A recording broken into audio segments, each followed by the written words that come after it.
we're in a situation where obviously at this hour we're being the American people are being forced to do something they don't want to do. Let me say this: I'm here to validate all the millions of people who are opposed to the Obama health care.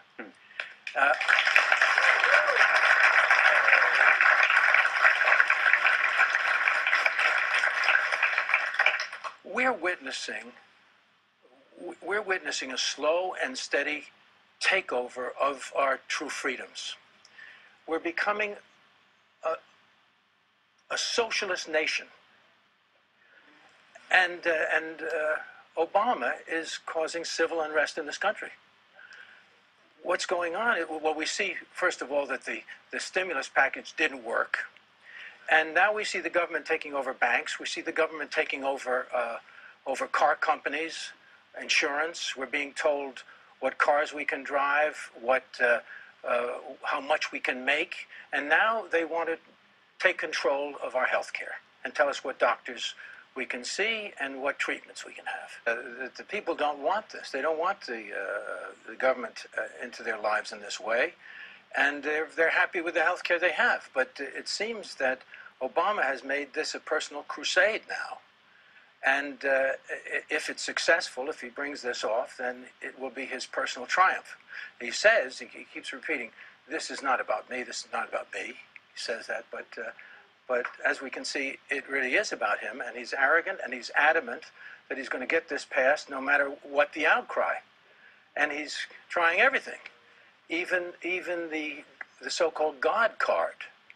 If you love God, he tells us, if you love God, then it's your duty to vote this health care bill in. He did a conference call, John, with 1,000 ministers last week, and if President Bush had done that or others had done that, they would have been castigated for invoking the God card. But he did that, and the liberal press sort of said, oh, that's okay if he does that.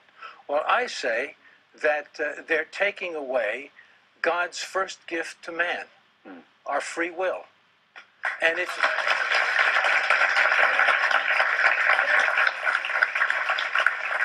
And no man, no matter what his title, even if he's President of the United States, has the consent of God to decide that he's God. You said something to me earlier that I thought was very powerful. You quoted Thomas Sowell, who I think is one of the most brilliant minds in America today. Yes, he is.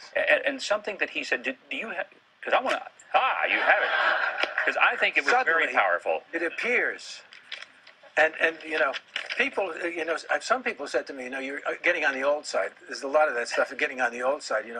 When I was in Transformers, the director came up to me and said, we're going to run 50 feet or something like that to one of the vehicles to escape from the Transformer. And he said, John, he was very sensitive to me.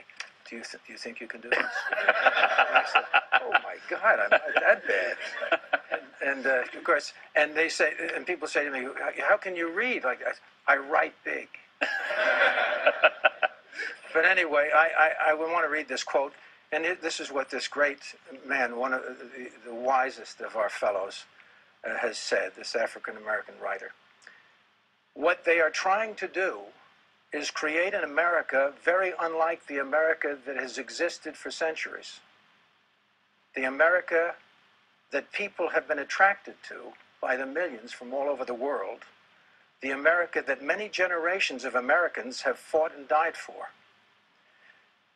The thing associated with America, freedom, is precisely what must be destroyed if this is to be turned into a fundamentally different country to suit Obama's vision of the country and of himself. That is a powerful statement. Thomas Sowell, a great thinker and writer. Right. John, I want to say thank you for coming and being here today, especially for your courage.